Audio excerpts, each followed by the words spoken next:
can connect with the audience, then they'll never be replaced, not by digital. Okay.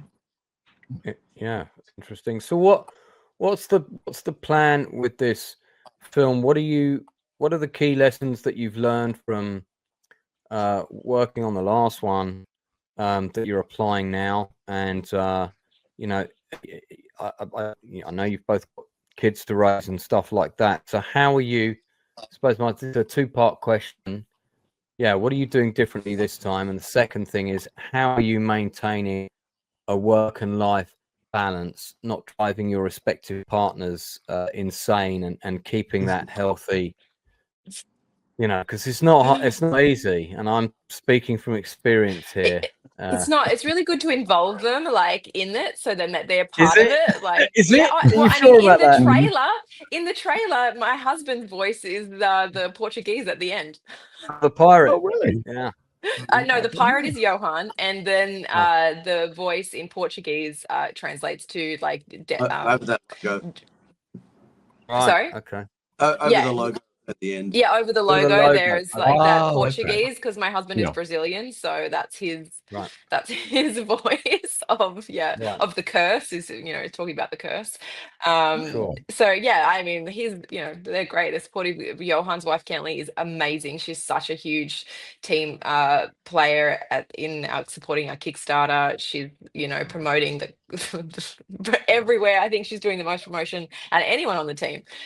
So we're very lucky in that way to have super supportive partners. But I think one of the biggest things we're doing this time is not trying to cram it all into a few weeks, because we do have kids now, and we don't have that kind of luxury to just shut life off and go and film. So we're breaking up the shoot and keeping it in manageable chunks. That's going to be a massive difference to maintaining work-life balance. Yeah. Okay. A film like this would typically take maybe a year and a half to complete anyway. But as Sarah said, rather than front loading the entire shoot, like 6 weeks shoot, we're going to spread that out, and there's quite a lot of digital work to go in between there as well. So the film will still take the same regular time. We're just breaking it apart and essentially spreading the costs, because a lot of the costs, we have investors, but my company will be investing a lot in itself to make this happen. So we get to spread those costs over the year and a half, rather than a massive chunk up front.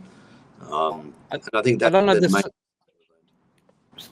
Sorry, carry on. Finish the point on before I ask. No, I've finished. I just said, that's the main lesson that we learned, is to spread those. I was going to ask, because I've done both. I've done in and out real quick, and I've shot something else over 2 years. How do you ensure when it comes to your casting, because I know you're both going to be in it, but presumably there's some other people in it as well. How are you going to maintain your cast over a long, separated shooting period? Well, really, it's only Sarah and I that are in it over the longest period. That helps keep the continuity for sure. That's right. I mean, and that is a factor. And also, I mean, it is a huge movie, but it is a small cast within the movie, and that was intentional as well, because of how we're approaching this. So yeah, it is a handful of people that will need to reuse. We can count them on one hand, and that will be that's part of who we choose, and cast, I guess, because it has to be and the rest of the maintained. People got in over a weekend. You come in for a week and shoot one character out completely. And for the most part, the characters or the actors that we're picking have been around for a long time, very solid actors, and they really haven't changed their appearance much. And over the course of a year, they're not going to change. Okay. So yeah, it's very selective casting as well. In terms of approaching your Kickstarter, and I talked about this earlier, crowdfunding is an oversubscribed market, and a particularly difficult one to hit targets with in a time where not a lot of people have got much money. And the price of everything, certainly in the UK, I'm not sure what it's like where you are, but over here the price of everything is astronomical. I imagine it's not that much different what are you? Is there anything? Is there any way that you're approaching this differently? Are you doing any kind of different marketing? You know, to sort of take that into account. I mean, what's the approach? Yeah, well, we definitely have targeted marketing. We have a funding coach, Justin Giddings, as well, who's called the Kickstarter guy, that helped us a lot to shape our Kickstarter and our approach. And it's, with his direction, we've kind of just taken it into like two areas. So like there is, obviously you see the video, you see our film, you see the quality that we're producing, and then we're also just opening it up so that people can see who we are, like have fun with us and be part of something that's really uplifting. Like it's a really great opportunity for people, if they've ever wanted to be part of film, to come on, support the Kickstarter. And a lot of those perks that you see there, like really get you involved in the film and make you like part of our, small community. Like people can either can be in the film, people can be like a producer in the film as well, or, just come for the journey, get early access, get perks, get behind the scenes stuff, like watch the journey close up, come to the table read, virtually, or, all of these kind of really awesome ways to just be a part of what we're doing. And it's like, it's a lot of fun. If you look at our socials, they're tongue in cheek. We just really want to make it an experience to kind of break away from what you're saying of the heavy and make it something joyful, something fun, something uplifting, and creative. Yeah. Now I can see that we've been joined by the next young Judi Dench here. This is Annie. She's hungry. She wants breakfast. Well, we've only got. Can you eat him after a year and a half, Annie? Because I still need him for a little while. The future. Are your kids gonna play small roles in the movie? Maybe not in this one, but definitely in future ones like the Shadowed Veil. Shadowed Veil. Have kids. You've mentioned that project a couple of times. Do you want to tell us a little bit about that? It's a fantasy film, animated, about a young girl whose fairy doll comes to life and lures her into a fairy kingdom, another world.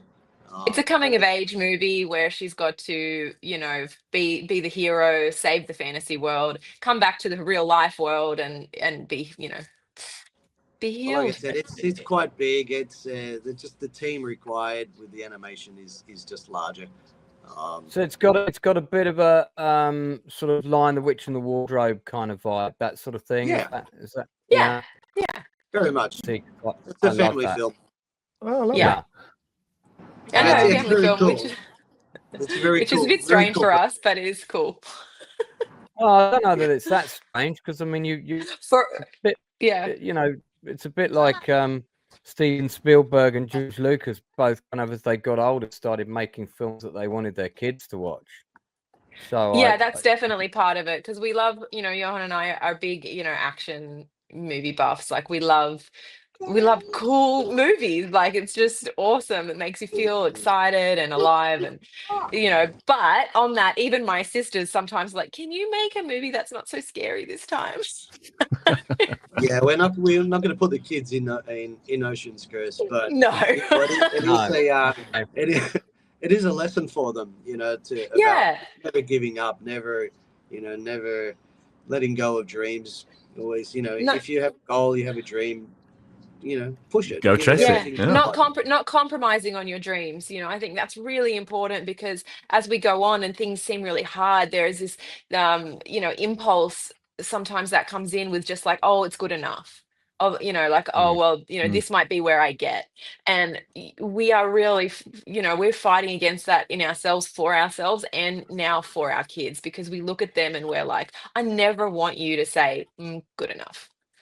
Like and I think, Gary, I want to thank you for your little introduction. It actually made me a little bit teary. I thought it was so beautiful, because that is really what, Johan and I are so passionate about, is just not settling, like, believing in yourself and getting a team of people together that you believe in, so you can all just rise up together and make it happen.